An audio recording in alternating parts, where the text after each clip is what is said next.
Pemilikannya betul, betul lokasinya di Desa Kohot, betul sekali. Itu kami yang membuat. bisa dicabut ya? Ya bisa dicabut kalau memang itu cacat prosedur. Kalau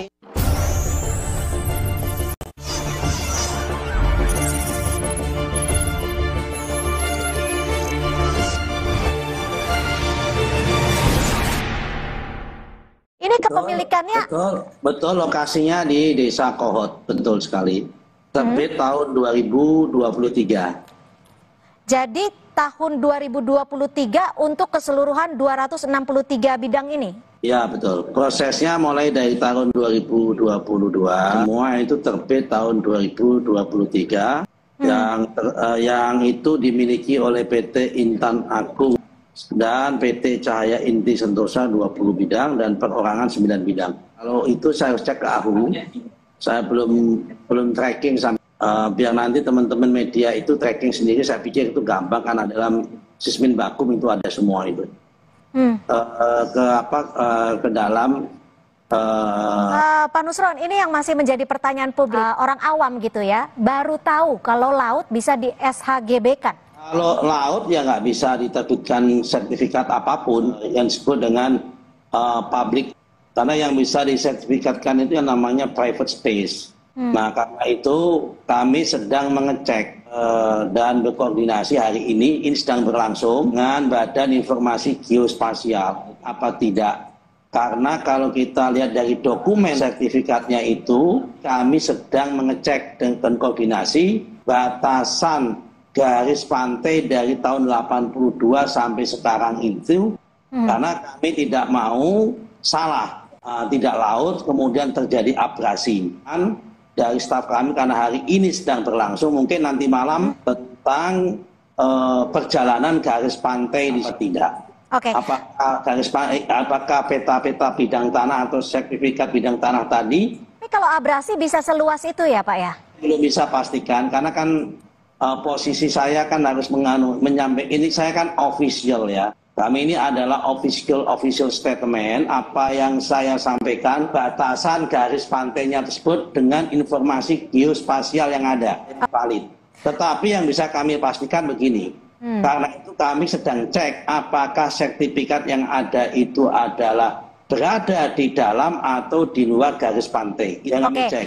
Tapi kalau kemudian mengalami proses abrasi. Tapi kan pengajuan sertifikatnya tadi Bapak bilang dari 2022 dan dikeluarkan 2023. Sertifikat GIRIK yang terbit tahun 82 Mbak, tahun 2023 gitu loh. Baik. Tapi Pak Nusron, dari sertifikat yang tadi Bapak sebutkan, yang ada di pagar lautnya bukan Pak? Sebelum kamu tanya dulu, biar saya jelaskan dulu, publik menjadi jelas. Silakan. Maka saya sampaikan, apakah peta bidang tanah itu ada di dalam garis pantai, ya kan? Kami nggak mau terjebak pada masalah pagar laut. Ini peta yang resmi loh Mbak, yang saya tanyakan bukan peta yang tidak resmi, gitu Mbak. Oke. Ya? Nah karena itu kami sedang kami cek, ini sedang berlangsung mengecek itu.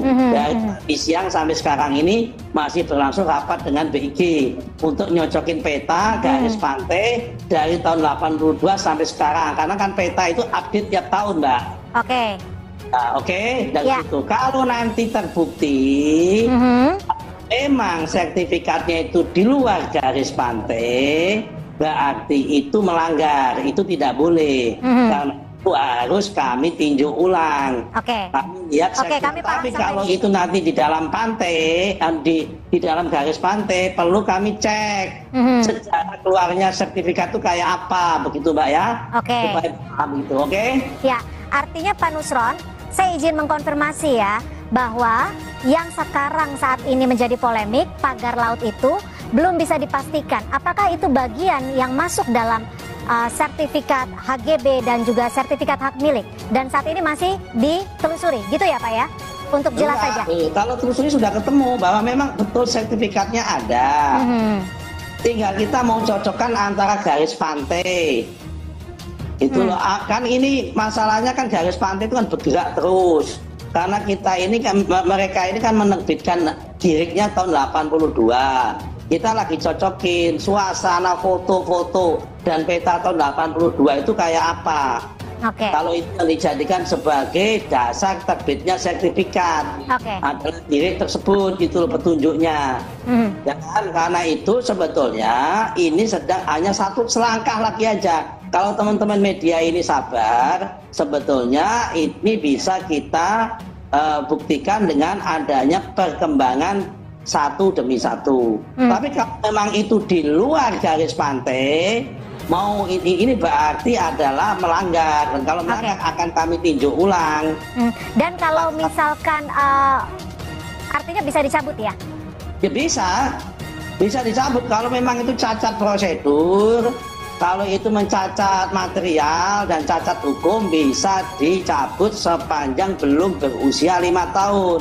Karena menurut PP 18 tahun 2021 yang namanya sertifikat itu tidak bisa dibatalkan ya kan tanpa proses perintah dari pengadilan, kecuali kalau belum usia 5 tahun sepanjang ada cacat prosedur, cacat hukum, dan cacat material, begitu Mbak. Kalau arahan dari Presiden Prabowo seperti apa untuk Kementerian ATR BPN, Pak? Arahannya Bapak Presiden, kita harus menegakkan kebenaran. Pak Presiden komitmen terhadap kebenaran, yang terhadap peraturan perundang-undangan, terhadap konstitusi. Siapapun yang benar harus dibenarkan, siapapun yang salah harus ditindak. Itu adalah arahan Bapak Presiden. Ya kan, kita tegak lurus. Ya kan, apapun yang benar akan kita benarkan, yang salah akan kita tindak. Jadi kalau memang terbukti nanti itu di luar garis pantai, akan kita tindak. Akan kita tindak dan akan kita tinjau ulang sertifikatnya, dan pihak-pihak yang terlibat pasti akan kami tindak. Baik. Terakhir Pak, untuk Badan Informasi Geospasial ini hasilnya akan keluar kapan, Pak Nusron? Secepatnya, Pak, secepatnya. Ini teman-teman sedang bekerja. Secepatnya untuk mencocokkan tentang garis pantai. Kan kita ini menelusuri peta garis pantai dari tahun 82 sampai tahun 2023 pada saat terbitnya sertifikat, Mbak. Baik. Ya kan? Apakah atas dasar surat JIRIK itu dulu kayak apa, petanya bergeser apa tidak? Jangan-jangan yang dulunya diterbitkan itu memang dulunya adalah tambak atau dulunya daratan, kemudian terjadi abrasi atau terjadi air laut yang naik. Itu kan nggak ngerti. Baik. Yang bisa menjawab siapa? Adalah peta dan dokumen itu. Baik. Nah, saya kira itu, Mbak. Baik, Pak Nusron, kita akan nantikan hasil terakhir dari penelusuran Kementerian ATR BPN. Kami nantikan. Terima kasih Pak Nusron Wahid. Terima kasih sama-sama. Terima kasih kepada masyarakat yang sudah concern masalah ini, dan semua itu tahu dari aplikasi Bumi, dan aplikasi Bumi itu kami yang membuat.